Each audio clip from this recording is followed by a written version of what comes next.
to MC many of the times, and I just really, really, really like their energy. And I said, you know what? One day I'm gonna meet them and I'm gonna be on stage with them. And last night we met and sat down and had a conversation, and it was pretty awesome. Pretty awesome to meet. And as as as much as I thought they were that particular kind of human being, they were. So that was kind of cool. And they said, "Where have you been all my life?" I said, "Well, I've been right here." I love it because I helped to break through some things last night. So I don't know why this other monitor isn't working. It's just fascinating, and I love it. It's so cool. It means I get you all on one screen. All right, here we go. How to outwit the six ghosts of fear.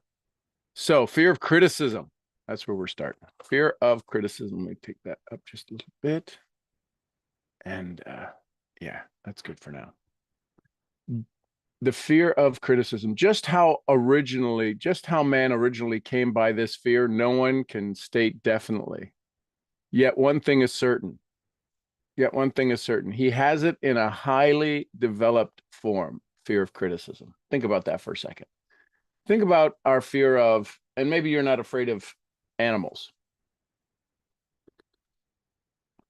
There's some people, some people who are afraid of dogs, and there's other people who aren't afraid of dogs. You love dogs, all dogs, right? If the dog is even loud, you're like, oh, he's just being aggressive. He wants to protect his mommy, right? That kind of. So think about it. And the reason I want this to kind of to settle in, to land on you, is to understand that if I were to ask you about your access to your emotions, access to your feelings, and then ask you how well developed is that feeling. So this feeling, this fear of criticism, we seem to have what Hill is saying here. We seem to have a highly developed form of fear of criticism, a highly developed criticism level of understanding criticism that truly has its most negative impact on us. Some believe that this fear has made its appearance about the time that politics became a profession. Others believe it can be traced to the age when women first began to concern themselves with styles in wearing apparel. The author, being neither a humorist nor a prophet, is inclined to attribute the basic fear of criticism to the part of man's inherent nature, which prompts him not only to take away his fellow men's goods and wares, yet to justify his action by criticism of his fellow men's character. There's a lot in there. Let's unpack that. The author, being a humorist nor a prophet, is inclined to attribute the basic fear of criticism to the part of man's inherent nature, which prompts him not only to take away his fellow men's goods and wares, to take away, but to justify his action by criticism of his fellow men's character. It is a well-known fact that a thief will criticize the man from whom he steals.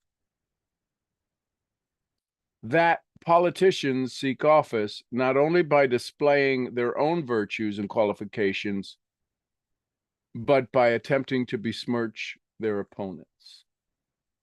So if I can't have something, if I can't afford something, if I can't benefit from something, I will find fault in the thing I can't use rather than me. Right? So I will begin to criticize the person who sells the product versus criticize my own lack of ability to afford the product. See, when you understand that fear of criticism, when you understand that addiction to approval, all of a sudden things change rapidly. They're not complaining about how much my product costs. They've come up with a way to criticize how much the product costs so they can't justify it. this idea, this idea of becoming aware of somebody's level. Some people have a sophisticated, let me say this so it settles in, a sophisticated level of criticism where somebody might just say no, right? I want you to feel this. I want you to hear this. I want you to understand this, so that, because when we hear no, we take it as a no, right? Remember, it is a protection lever, not an objection, a protection lever. So if they just say no, now I'm at this point, I'm really not interested. You're like, oh, but this would be so good. You got to, they have maybe that is a well-tuned case of understanding the level of criticism they have, is they just say no. Then there's others who maybe have a sophisticated, or maybe lack of sophistication, depends upon how you look at it. I'll let you be the judge for yourself. There's people who, oh my God, that's so expensive when Walmart is cheaper and that is cheaper. Maybe that's a more sophisticated, it's more of a down and dirty level of criticism. Their capability of it, they don't have a very sophisticated way of expressing it. They got a lot of facts, right? There's people who have a lot of facts in their criticism. There's other people who have a big state of energy in their criticism. See, if you start to realize that their objections, A, are protections, two, they're not just objections. You look at the amount of effort. I know I used to say a lot to people when I was being Captain Jerk among us. I would say, wow, you've spent an awful lot of time figuring out how not to use this. I'm just curious, do you think there'd be any benefit in spending as much energy or more in figuring out how to really try to use this, how to really incorporate this in your life? Because you spend an awful lot, you've got an awful lot of data and information on how not to use it. What would happen if you just put that energy in a different result, sent it a different way down the field of how to use it? Just curious. The fear of it is a well-known fact that a thief will criticize the man from whom he steals. That politicians seek office not by displaying their own virtues and qualifications, but by attempting to besmirch their opponents. I'm not going to tell you how good I am. I'll tell you how bad theirs is. Right? That's what sometimes people in sales will do. If they switch companies, oh, well, that company's not, you were just with that company. You just used that company's part. You were just promoting that company. Yeah, but now I know the rest of it. So what you're really telling me is you can't figure out how to pick a good company.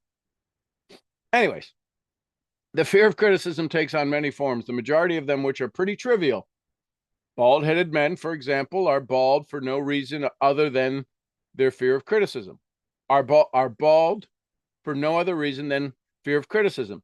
Heads become bald because of tight-fitting bands of hats which cut off circulation from the roots of the hair. I'm not a physician. We'll just say that that's what causes that. Not that it's a gene inherited from your mother that skips a generation. Heads become bald because of tight-fitting bands of hats which cut off circulation from the roots of the hair. Men wear hats not because they actually need them, mainly because everyone is doing it. The individual falls into line and does likewise, lest some other individual criticize him. Women seldom have bald heads or even thin hair because they wear hats which fit their heads loosely, the only purpose of the hat being adornment. Yet, it must not be supposed that women are free from the fear of criticism. If any woman claims to be superior to man with reference to this fear, just ask her to walk down the street wearing a hat of the vintage of 1890. Got to wear the latest in-trend thing, right? The astute manufacturers of clothing have not been slow to capitalize on this basic fear of criticism, which all mankind has been cursed. Every season, the styles in many articles of wearing apparel change. Who establishes the styles? Certainly not the purchaser of clothing, yet the manufacturer does. Why does he change the style so often? The answer is obvious. He changes the style so he can sell more clothes. For the same reason, the manufacturers of automobiles, with a few rare and sensible exceptions, where do you think that little plug was thrown in for? What's the famous lines from Henry Ford? People complained that they could only get black, right? And he said they can have any color they want. I'll make them any color they want as long as it's black. So I think that's a little nudge, nudge, wink, wink about Henry Ford. For very rare and very sensible exceptions. Changes of the model, they change styles of models of every season. No man wants to drive an automobile which is not the latest style, although the older model may actually be the better car. We have been describing the manner in which people behave under the influence of fear of criticism as applied to the small and petty things in life. Let us now examine how human behavior, when its fear affects people in connection with the more important events of human relationship. Take, for example, practically any person who has reached the age of mental maturity, from 30 to 40 years of age as general average. And if he could read the secret thoughts of his, and if you could read the secret thoughts of his mind, you would find a very decided disbelief in most of the fables taught by the majority of the dogmatics and theologians of a few decades back. Not often, however, will you find the person who has the courage to openly state his belief on the subject. Most people will, if pressed far enough, tell a lie rather than admit they do not believe the stories associated with the form of religion which held people in bondage prior to the age of scientific discovery and education. Why does the average person, even in this day of enlightenment, shy away from denying his belief in the fables, which were the basis of most of the religions of a few decades ago? The answer is because of the fear of criticism. Men and women who have been burned at the stake for daring to express disbeliefs in ghosts. It is no wonder we have inherited a consciousness which makes us fear criticism. The time was, and not so far in the past, when criticism carried severe punishments. It still does in some countries. The fear of criticism robs man of his initiative, destroys his power of imagination, limits his individuality, takes away his self-reliance, and does him damage in 100 other ways. We're going to repeat that. I want you, this next sentence is highlighted, underlined, and circled for me. Parents often do their children irreparable injury by criticizing them. I want you to think about the people you come in contact with. If you're in sales, the people you sell to. The fear of criticism robs man and women of his initiative. How many people do you know lack initiative? They seem like smart people. They seem like they have gumption, right? There's a term, gumption. They got energy, they got frequency, they do things. Maybe you even know them to see, or they're known to do things that seem a little foolish. They have initiative. Why aren't they using it to create the part of their life they want? Why are they complaining? Why are they spending so much energy and focus on the thing they don't want? Because they can brag. Listen carefully. Here's the thing. You may want to write this down. This just dropped in. It's 20 after. I'm trying to mentally make a note so I can come back to this for the video. People will brag about their problems. People won't brag about their success. What happens if we brag about our problems? What happens if we talk about our problems? isn't it fair to say what it might be an acceptable dialogue that if I talk to you about how challenging my life is, there's a good chance you'll agree with me? Oh my gosh, I know exactly what you mean. Man, yes, no, trust, yes, you poor thing. Versus if I say, my life is freaking over the top. Amazing. I made more money today than I ever made. I made more connections today. I had more sales that converted into joy and happiness today. Today was the best day ever. What's the other person going to talk about? Oh, I know exactly what you mean. That's probably not going to happen. So, isn't shame looking for partners? And anytime you don't speak in shame, they call it ego. They call it just over the top. They call it Mr. Goody Two Shoes, Mr. Whatever it is. So if you talk about initiative, the other person has already had it robbed from them. And what happens when you present it to somebody, when you bring it to their face, they complain about you because you're the one that brought initiative into their world. So rather than agree with you, they do their best to beat you down. Which is why when you tell them, and we don't think we tell them, you got to remember, you might not be telling them, but you are definitely making them aware. You are poking the bear. You are slapping them on the back when they got sunburn. You are doing it.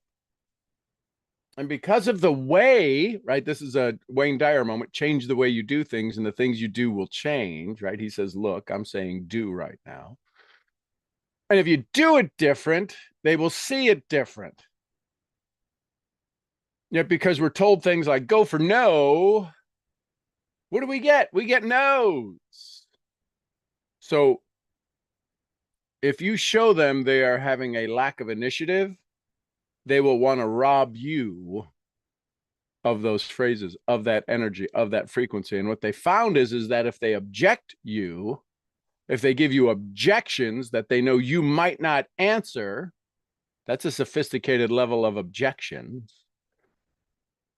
It's actually protections. If you turn it around and rather than it seeing that they're objecting about you, about helping them have a better life, want a better life, do better things, travel the world, see things better, have a better memory, have better experiences, leave a legacy. That's what I believe every one of you want to do. Yet they have been able to sophisticatedly, with their own experience, right? They always say never argue with an idiot. They'll bring you down to their level of experience. They'll bring you down to their level and beat you with their experience. So we wind up, our initiative gets robbed because we're trying to expose how much initiative is available to somebody else and they don't want to see it. Is that making sense? So a mother of one of my boyhood chums used to punish him with a switch almost daily because completing the job almost daily, completing the job of beating him with a switch with the statement, "You'll land in a penitentiary before you're 20." He was sent to reformatory at the age of 17. Criticism, this is underlined in red, criticism is one form of service which everyone has too much. Criticism is one form of service which everyone has too much. Everyone has a stock of it which is handed out gratis, whether called for or not. One's nearest relatives often are the worst offenders. It should be recognized as a crime. And in reality, it is a crime of the worst nature. For any parent to build inferiority complexes in the mind of a child, though through unnecessary criticism, It should be a crime for any parent to build inferiority complexes in the mind of a child through unnecessary criticism. Employers who understand human nature get the best of their men, not by criticism, simply by constructive suggestion. Hey, let me ask you, tell me more about that. What would make that better? See how rather than listening to their objection, realizing it's a protection, and say, wow, that's fascinating. Tell me more about that.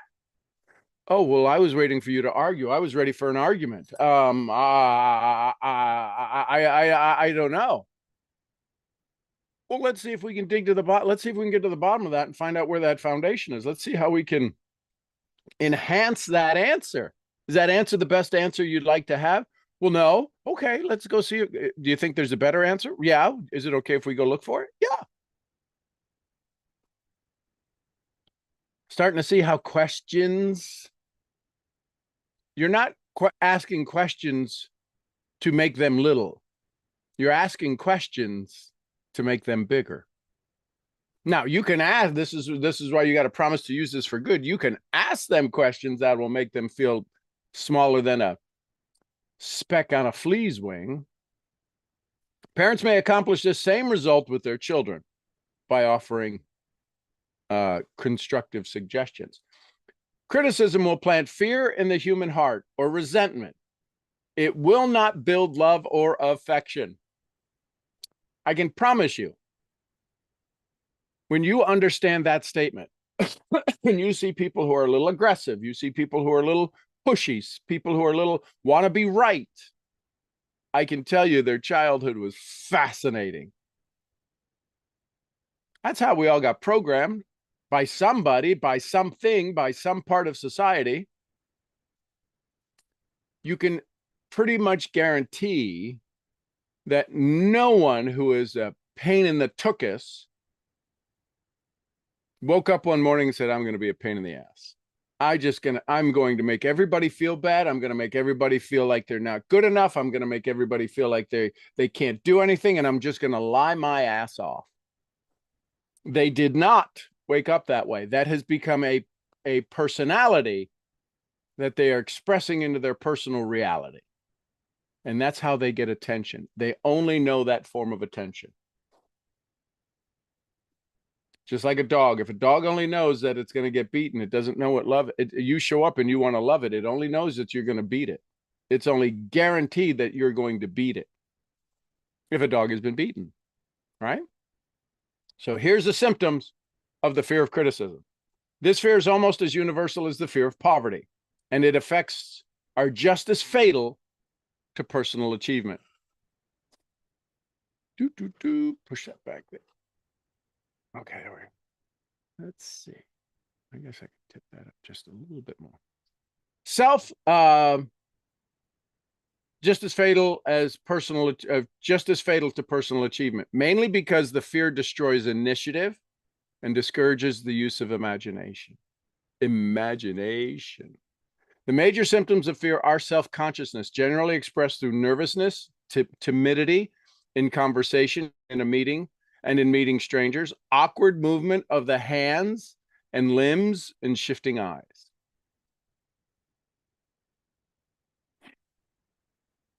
Lack of poise, expressed through lack of voice control.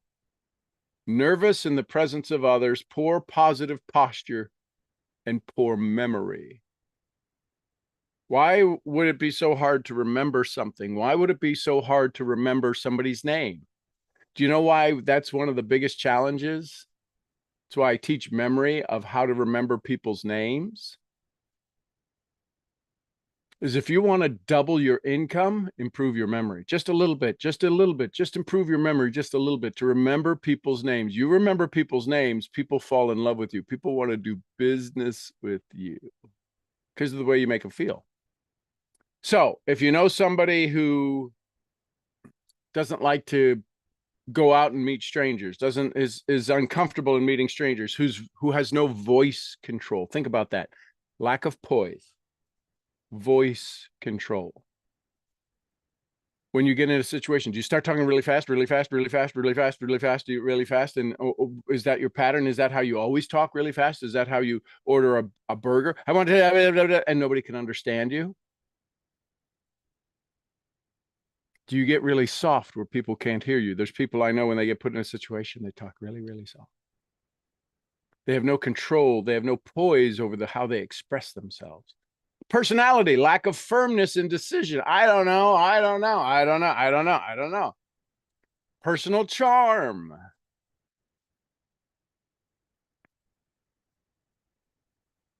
If you were to be put in a room, what would the other person look like? If they mirrored your body language, what would the other person look? Would they be smiling? With our phones, right? With our phones today, would you even make eye contact? Personal charm, the ability to express opinions differently. The habit of sidestepping issues instead of meeting them squarely. Agreeing with others without careful examination of their opinions. When somebody says something is no good, well, you're an idiot, and you move on. Can you meet them and have a conversation about their opinion? Can you examine their opinion to see why they believe that to be true? And be poised and poetic in understanding and offering them an alternative? Inferiority complex, the habit of expressing self-approval by word of mouth and actions, and by actions as a mean of covering up the feeling of inferiority. Using big words to impress others, often without knowing the real meaning of the words. I don't think you know what that word means. I don't think you're using that word in the right way, right? We know that meme. Imitating others in dress, speech, and manners. Boasting of imaginary achievements. That is network marketing in a big way. Boasting of imaginary achievements. This sometimes gives a surface appearance of superiority. Extravagance.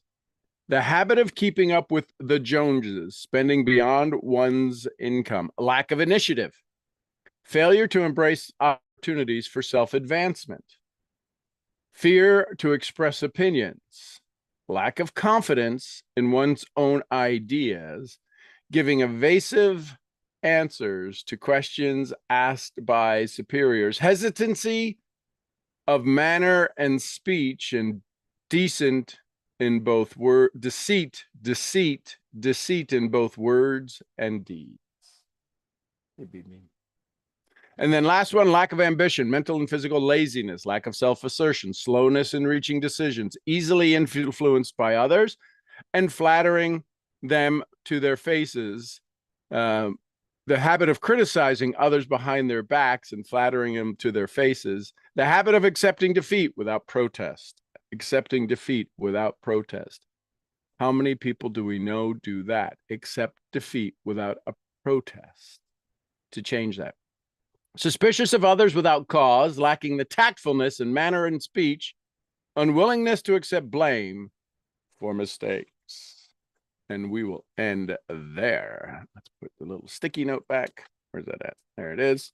Next, we'll be talking about the fear of ill health. This fear may be traced back to both physical and social heredity. Questions, comments, thoughts, questions, comments, thoughts. I would also suggest that you go through the 116 questions. Having the paper, having the PDF in your file, it doesn't do you a darn bit of good. I'd encourage you, take the time. They are big questions, and see how big of an answer you can get. See how much energy you can put into it. Questions on the fear of criticism.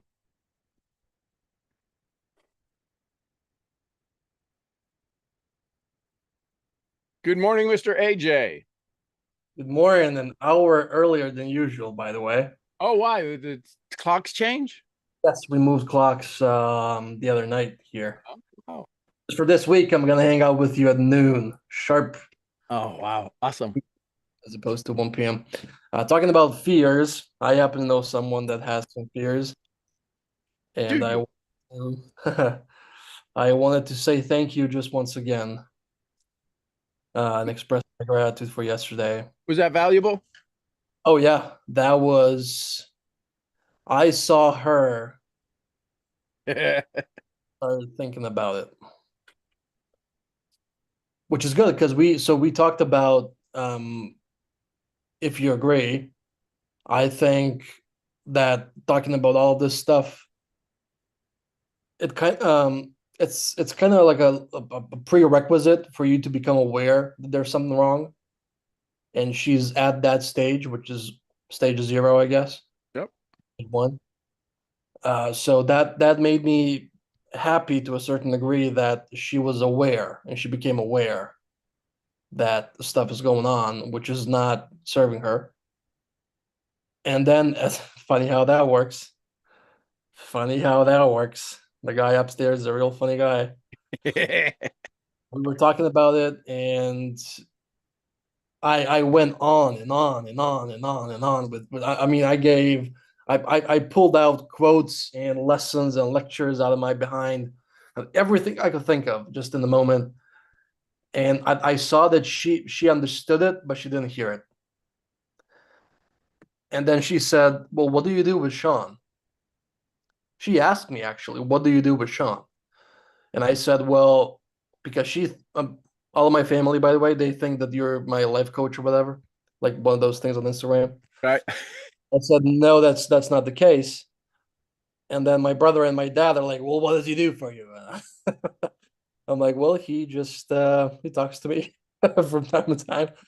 But then last night, my mom asked me, "Well, what does he really do for you and with you?" And I said, "Well, again, talking about fears, I said he makes sure that I understand that there's a lot of things holding me back. Some of them I'm aware of, some fears, some of the fears I'm not even aware of. I mean, I don't even know that they're present in my life." So we talk about that. He lets me know and makes sure that I understand there's some fears wired into me that present a blockage for me to kind of optimize my performance across various areas of my life. Hmm. And she's like, "Oh wow." And then we started talking about it. And I said, just when I said, I swear to God, just when I said, "Okay, you know what? We're gonna do a three-way. I'm gonna figure out the time with him and we're gonna talk." And because she doesn't speak English that well, I'm gonna translate in the moment. And she's like, "Okay, let's do that." And then I swear to God, 5 minutes later, you're like, "Hey, what's up?" I'm like, "Hey, what are you doing?" So that was a very interesting conversation. Thank you again very much for that. And And it came down to about lighting a candle, didn't it? oh yeah, yeah, Do you yeah, see? So what I want you to grasp is that it didn't matter about all the lectures, all the stories, all the pain you've been through. yes, We have to go into their world. yeah, They have to know they have the skills and talents to do all of the lectures, all of the skills, all of the books, all of the journals, all of the notes, all of the travel. They have the ability to do that. They just don't realize they've already been doing it.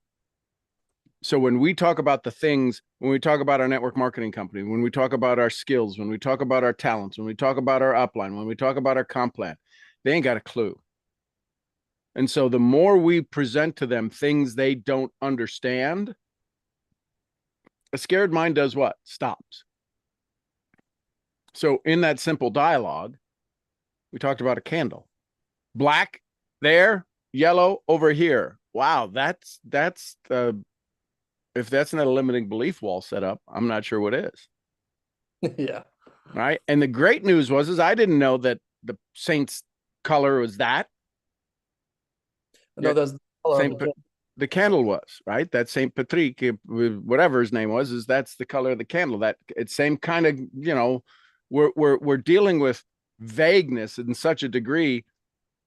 But do you see how that wasn't yellow, yet it was yellow enough to be you and to be the thing she wants to inspire? So that's how the brain, listen, this is why you got to promise to use it for good.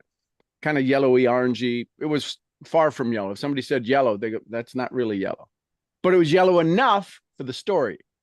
Do you Yeah, see how the brain will accept things that it wants to accept? So yeah. that's it was what I loved is that it was a training for you. And I love that we got to be able to bring some value to mom. You know what she said afterwards? What? Like, this guy is crazy. I said, well, I said to her, and this is, I mean, this is my honest opinion. I go, it never ceases to amaze me the perspective he has on the world and how he just cuts through the BS. Sorry, cuts through the bull And the belief system. beliefs. Yes, that as well. And I mean, he just scans right through you. And she said another thing that's very interesting about him is that he's very easy to listen to. He has a very pleasant voice. And I said, well, yeah, I mean, the guy's been doing this for 4 decades. Um, you you think you learned a thing or two, and then we kind of agreed together that it's just so fascinating. Again, going back to the point of dealing with fears, is that like I said again, I came at her with everything I could think of in the moment, right? And then you come along, you talk about candles, and you resolve the issue, or you begin to resolve an issue. Change the way we look at things and the things we look at change.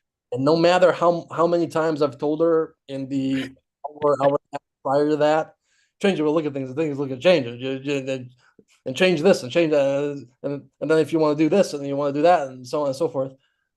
You came up with a story about a candle. You probably did more damage, for the lack of a better word, than in the past hour and a half. And then I said to her, "Well, that's one of the reasons why we stick together." And then obviously I shared some stories about you and so on, which made her realize why you and I personally resonate so much, because we pretty much came up in a similar background. And then I got to give a huge shout out to Luis, my neighbor, because one of the points I used to kind of put an emphasis on the fact that the work we do here is um, very important because our problems, so to speak, are universal, and it's a very universal experience. I told her a story about Luis because when we talked for the first time at the ranch in April, I remember telling her that she has one of the most fantastic stories I've ever heard, ever, with growing up over there, coming to Europe, then coming to America, and so on and so forth. It's one of the most amazing stories I've ever heard. And then I said, but then figure this out. She came on a call a couple times and she has similar problems as me. Now, what does connect me, AJ 24 and back in the day 23, 22, 21, Belgrade, Serbia, Eastern Europe, and Luis Cole from Seattle, Washington? What what connects? It's I mean, that's everybody from Serbia has a pen pal in Seattle, Washington. Yeah, sure. I mean, yeah, that's the trend nowadays, I think.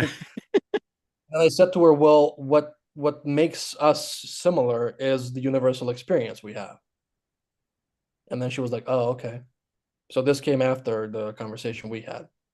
So we built, or we started to build, a pretty good foundation, which I am forever grateful to you for. And we're gonna make something happen over there. So thank you once again. I love it. And I really loved it. The smile on her face, the energy, the way that she is so proud of you. And I'm sure she's wanted to drain every drop of blood out of you as well. You can't be that proud and the opposite not be true from time to time. I know that's how my mom was looked at me as well. So it was a privilege and an honor to spend time with her. I look forward to the next time. Fear came in immediately because as I hung up, she goes, "Oh my gosh, I wonder if it's a problem that I don't speak English. I wonder if it's gonna if if he's gonna think I'm stupid or something." I'm like, he's been translated into 40 languages to the stage in 40 different countries, 40 different languages. If someone understands variety, he understands it. So I mean, you are more than good to go. And she was like, "Oh, okay." So that's funny how that happens. Isn't it? And it's just as we approach the finish line, we want to find all of the things to keep us from finishing, because when we, and this is for everybody, when you cross the finish line, that finish line turns into a what? A starting line. And most people don't want to start a new race. Every finish line is a new starting line. What does every Olympian say when they don't get the gold medal? I'm going to start. That's the Olympics are over. 4 years are over. They just trained for 4 years, 8 years, and they didn't get it. The guy who just won the rings world championship, 12 years he's been training, probably longer. At 31, he finally finished. At 31, he finally won the gold. And he's been practicing for how long? For 2.5 minutes. I don't know how long a routine is. Let's say it's 3 minutes. 30 years, 20 years for 3 minutes to finally achieve world domination. Most of us won't spend 30 minutes to wind up last. We just quit. We just leave the race. We leave the field.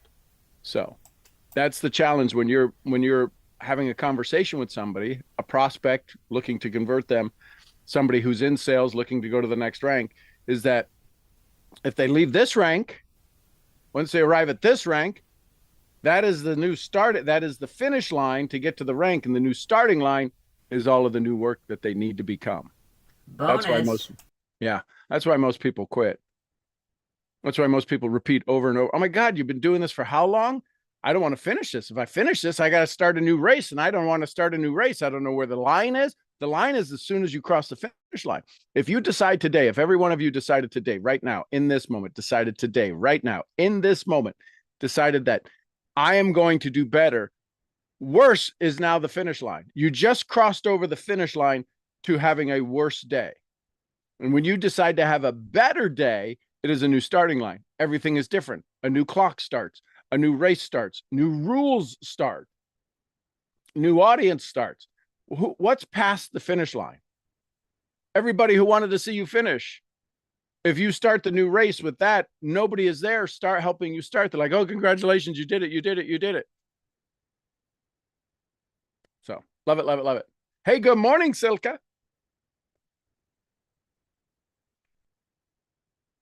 Good morning, Sean. How are you this morning? Outstanding. That is amazing. I have a question. Yes, please. What is the difference between criticism and constructive criticism? Nothing. It could be the frequency with which you offer it. So anytime you suggest somebody to do something different, it's criticism.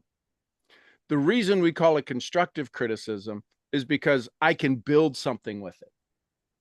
Imagine if we had to upgrade criticism, and we had to upgrade the criticism by saying you can either, right? Imagine there's 3 levels. There's constructive criticism, and destructive criticism. Imagine if we just took criticism out and we only gave constructive or destructive criticism. Would we change the frequency of our constructive criticism? If the only 2, well, that's just, they're just criticizing you. No, if we look at it and say it's either destructive or constructive, which would we always want to hear? Because we're not going to change the way people do it. Well, I always see constructive criticism more as in teaching, not in necessarily criticizing. When you're criticizing someone, it's always negative, I think. Yeah, like you said, destructive. Yep. Like you just labeled it that way. But I mean, criticism in itself has a negative connotation. Right. So instead of saying, oh, people feel criticized, it would be different to say, well, I mean, how do you how else would you put it when you want to? I don't see that criticism when I want to teach somebody something. You're not doing this right, or why don't you try it this way? I don't see that. Well, it's not how we see it. It's how they feel it. You could be the most powerful, positive lessons of success that could teach them how to change their world forever. The reason they see it as criticism, the reason they feel it as criticism, is because of they're looking for an excuse to find criticism. That's all it is. Yeah, So I we I have get to that. ask them questions that don't trigger their criticism awareness. So what would we ask them? Do not trigger Listen, that. my question to you is that you've shared with me some experiences that you've had, some not so positive. How long would you like to keep repeating those? There seems to be a pattern in the results of your incredible actions, and your incredible actions keep producing or seem to produce a result that aren't beneficial to you. How long would you want to keep owning that story? How long would you like to keep repeating that pattern? Well, I want to change it now. Awesome. Do you think all of the things that you were using lack success? What do you mean? Well, the programs, the trainings, the methods, has anybody used them to build success that you think would be a good success for you to have? Well, yes. So it would be fair to say that it's not the program. There's some things that maybe the way you're applying them, right? If I take an oven, you can cook the most amazing creme brulee or this amazing quiche or this incredible turkey for Thanksgiving. And I take the same oven and I burn everything. Is it the oven's fault or the instructor's fault? Yeah, certainly it's the person's fault. So what do you think we would need to focus on? What would you like to focus on so that you could improve your results? You have to let them own it. See, if self-criticism is the worst, and if they can own a way out, my goal is to always give somebody a way out. I used to corner cowards all the time. And everybody's a coward when it comes to goal setting. Everybody's a coward when it comes to goal achieving. Everyone's a coward. And I would corner you and I would just absolutely pin you in there and you would be locked up in a full bodysuit. Come get them. And I had you gagged and tagged and blindfolded and you weren't getting away from me. Not the best results when they got free. They ran. They came out with machetes and just they wanted to slice me up. They couldn't slice me up, and that made it even worse. So when you talk about people who went into the witness protection program, I had people leave this universe. They literally they vaporized. So my point is that I learned that anything I say to you that triggers your amygdala, your fight or flight, you become 25% stupider, not less intelligent, stupid. And when you become stupid, we fight with stupid tools. And that's where you take somebody and you tick them off, they will bring you down to that level and fight you at that level. And then if you want to fight, you got to go down to that level and they will beat you with their experience. You can't defend an idiot. You can't fight an idiot. They will make you an idiot. And as long as you're down there, you're now the bigger idiot. So I learned I don't have to go down there.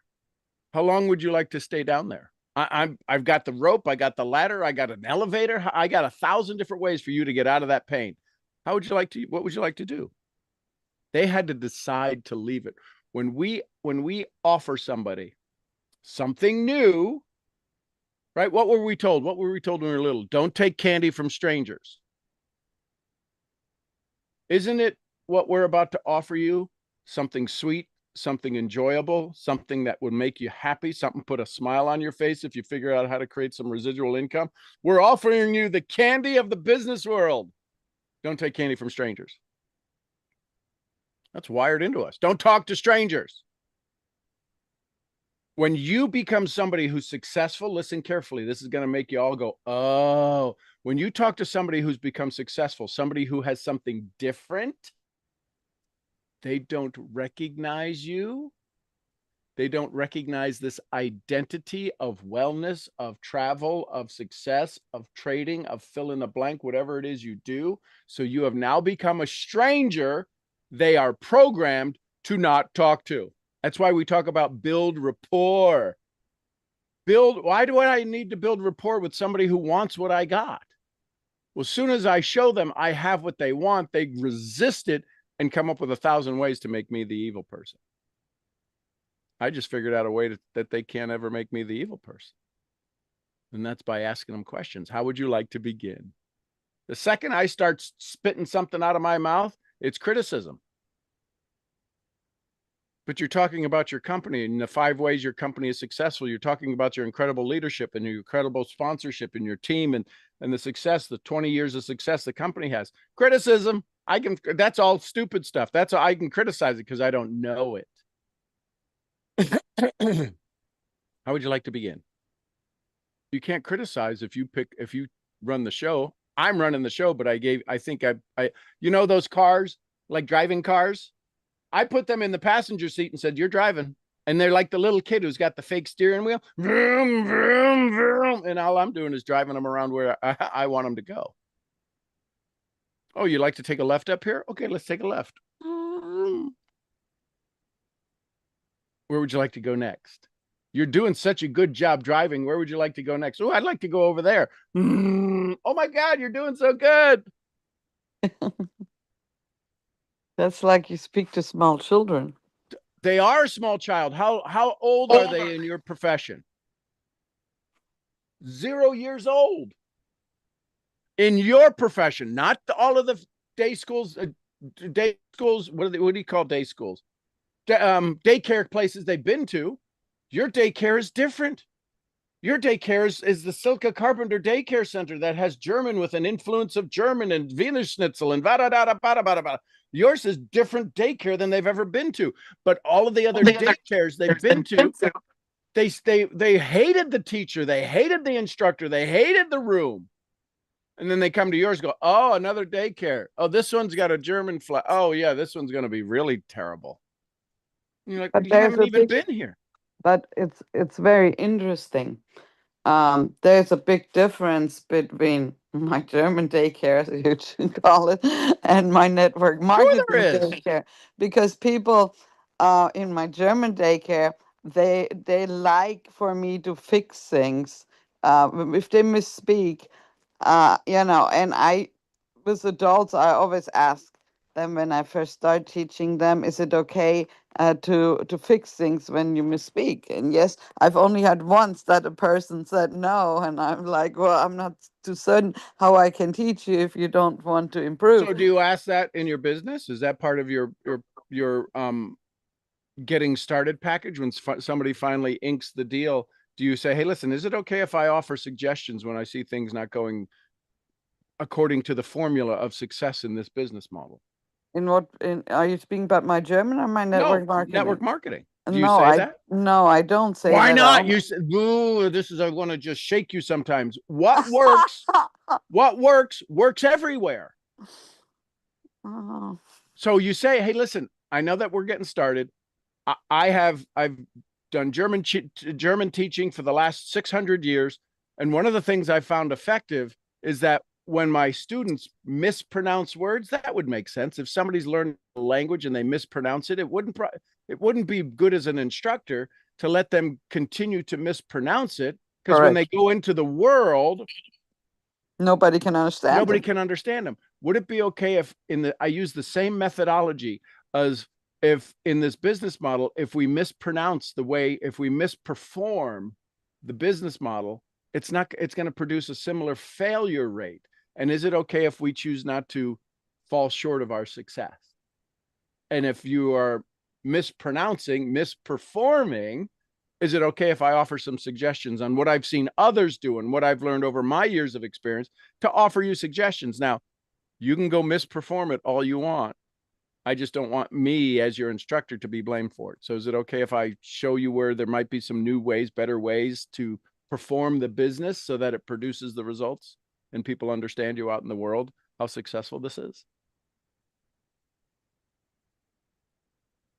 Yeah, you have a very good point. That's why I say you all have these genius success models locked inside of you. When you understand how is human, you're the same Silke in Germany, in California, teaching German. You're the same Silke who teaches the business model. We think we got to put on all these hats. Could you imagine? Okay, here, this is what y'all are doing. This is what y'all are doing. Okay, so right now, let me put this up here. So yeah, right now I'm. Which one do you want? You want my network marketing? Hold on. Let me get my network marketing hat. Here we go. Okay, so now that's the hat I'm wearing, but this is the hat everybody else sees. They see you with your German. They see me with my sheep. They see me last night. The people I was talking to, I was in overalls. They're like, oh my God, who's this bumpkin? And then when I opened my mouth, they're like, oh my God. One guy asked, do you speak? Do you train? And another person looked, said he's been doing this for 40 years. Yeah, that's just, you caught him on his ranching attire. So I was wearing, but see, I wear a hat that says I'm Sean Murphy.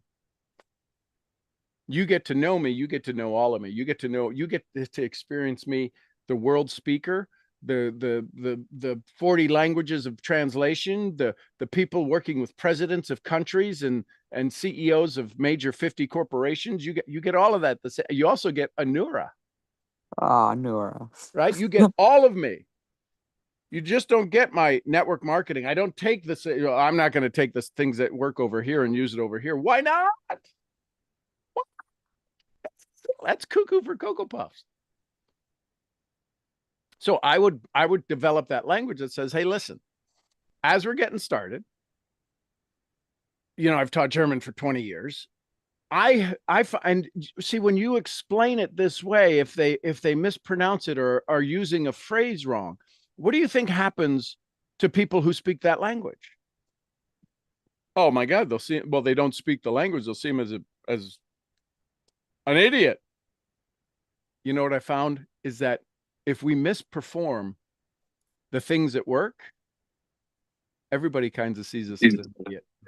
When I started, you can say this, when I started the profession 10 years ago, 15 years ago, I used to perform it the way I wanted to perform it, and I would wind up with some poor results until somebody said, you're mispronouncing the way this performs. You're misacting. You're not acting correctly to perform the positive result.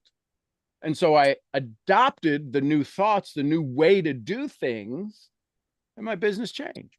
Is it okay if I offer those learnings, those teachings to you to help you from being interpreted wrong in your desire in this business? That's all you're doing. You have the greatest profession, the greatest experience to be able to tell that story.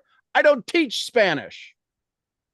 I can teach the story of how I mispronounce things and still people get along with me, but they don't want to have a conversation with me. They know they can't do business with me in Spanish because I don't speak the language that well. I speak enough to get started. Some people in network marketing speak enough to help people get started, but they never help them follow through so they can learn how to do it, to speak it professionally, to speak it profitably. But I know how to help people speak human. And that's why it doesn't matter what I teach. I teach human. I wanted to teach the biggest thing that crossed all languages. I wanted to teach the biggest thing that crossed all religions. I wanted to teach the biggest thing that crossed all education. See, if it was based on education, you got me beat hands down. You got a university degree. You got a professional degree. I got nothing. I got a high school diploma and an award from Dale Carnegie.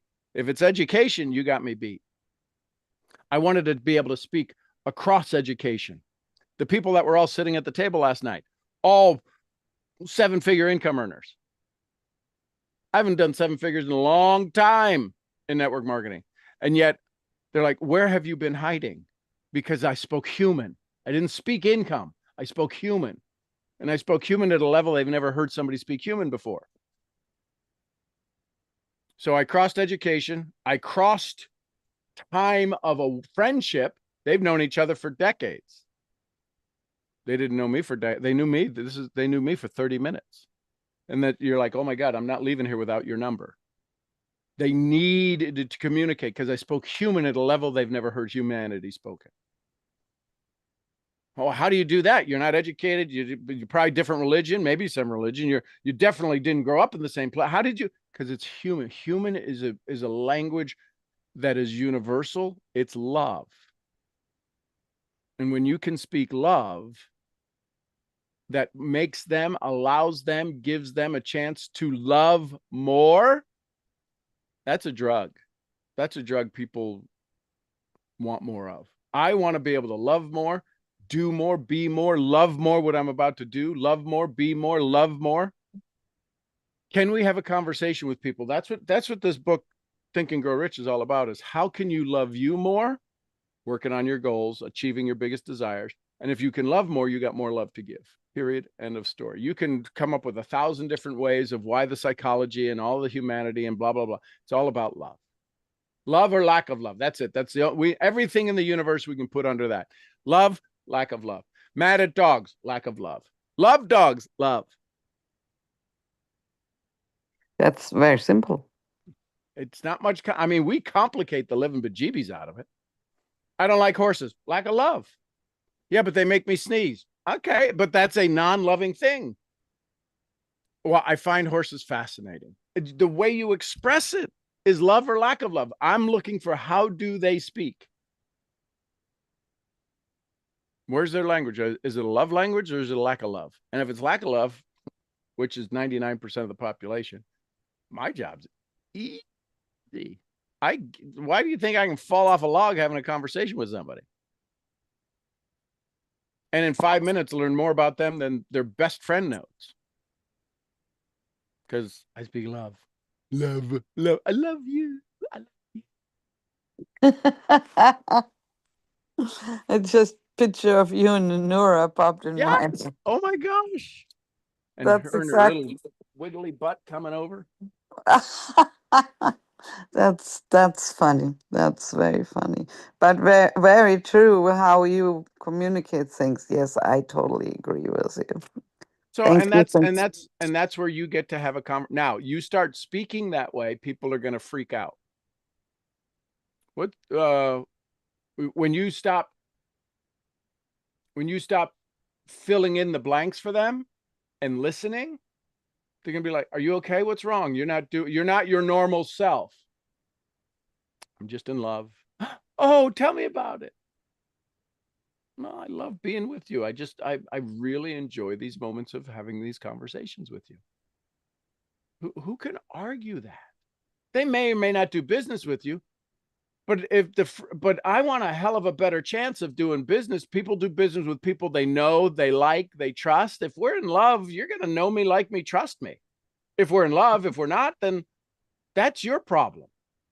You don't want it. I've offered it. I've showed up. I do my best to maintain my energy. Go, oh, this dog wants to bite me. I love you. Here's a kibble and bit. You want a kibble and bit?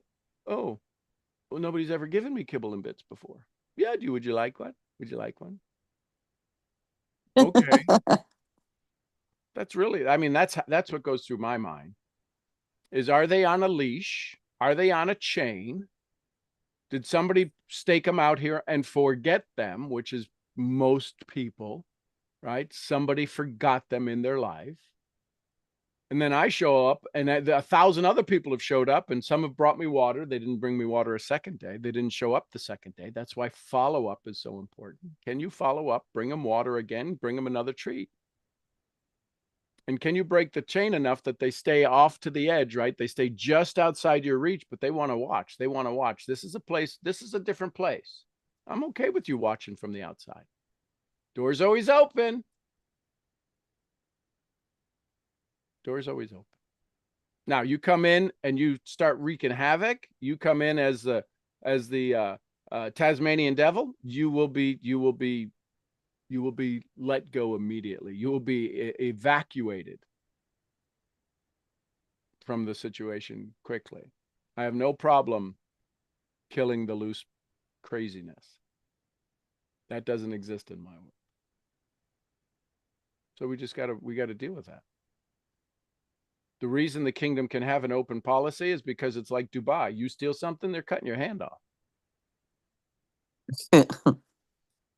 Best way to avoid problems is to have rules that make you don't want to test it. But those kind of people always think they're never going to be caught. Exactly. So they're the ones that we call, hey, lefty, how are you? And then if you're missing a hand, people know you're not to be trusted, and then life changes forever. So, yeah. So as you have a conversation with people, their fear of criticism is they're not criticizing you, they're criticizing who they could become. That's all. That's the only reason I don't have enough money. That's going to be I mean, I used to say that's your best excuse to not get started. You don't have enough money and you're blaming me for my product. You don't have enough money to get started in something, do you see how this works? Yes. You don't have enough money to get started. Tell me if I come back next year, I bet you won't have enough money either. I bet if I showed up last year, you don't have enough money. 2 years of your life, you're never going to have enough money. That's how you want to choose to go forward the next 6 months, is to not have enough money. Seriously, that's your best excuse. I apologize for wasting your time. That's what I used to say. Wow. That's going to be that's your best excuse. You got no money. I am so sorry I didn't find. So I used to start off in the beginning. Hey, listen, you got $1,000 for what? To help live your dreams? What are you talking about? So I really confused them, but I used to do that for a while too. And did that work?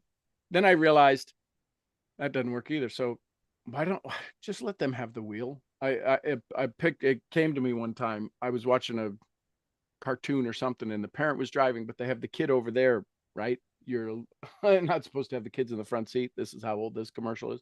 And they're driving on the little fake steering wheel. I'm like, oh, yeah. I'll just give them the steering wheel. So that's how how did that work? Incredible. But don't they crash the car if you give them the steering wheel? No. I have the steering wheel. I'm just letting them think. I'm going, where do you want to go next? Oh, and they point. They can't even tell me where they want to go. And I go, okay. And they're like, oh, a smile on their face. Yeah. Oh. Just let people guide people, be the bumper rails on the bowling alley, the little rails that go up so they don't go in the ditch, but let them drive. We want to show how smart we are. We want to show how we can bowl a strike, and they don't even know how to hold a bowling ball. Good point. Good point. Thank you. Love it, love it, love it. Anyone else? Thoughts, comments, questions, takeaways, take with yous. Okay. I love you tons. Again, powerful questions. The 5 days of, yeah. I mean, I know it's in there. This is my DMP book. Yep. And I got to tell you, the 13 questions are 1, 2, 3, 4, 5, 6, 7, 8, 9, 10 pages of notes. They're good stuff. And that's why the difference between being the instructor and the student, my goal is to always go back and be the student. It's great instruction stuff, but then to go back and review, and that's like the second or third time I'm doing these. So it's good stuff. Are you ready for the love? Wheezy. Great bookmark that I got from a very dear friend. All right. I have that on my purse. Isn't that awesome? So wherever I go, I take Wheezy with me. Absolutely. Yes. Love it. It's awesome. Thank you. So there you go, ladies and gentlemen. Have another amazing day. I'm your head brain training. Let's reduce the fear of criticism misfit. I'll see y'all where? At the next event. At the next event. event. Somebody give me some Costa Ricas. Pura vida. Pura vida. We love you, Mark. And some Lydias. Peace be Peace with be with us. With us. And the queen of helping you find the answers to the questions that keep you up at night, Jessie Lee Ward. Boss Lee, we love you, girl. All right, everybody, go have some fun today. And What little about- bite, fluffy. Yes. Gurgly, gurgly, Gurgly. We love you, Fee. All right, everybody, go have some fun today. We will see you all tomorrow morning, bright-eyed and bushy-tailed. Bye for now. Thank you. Love you all. Have a great day. Bye now. Thank you.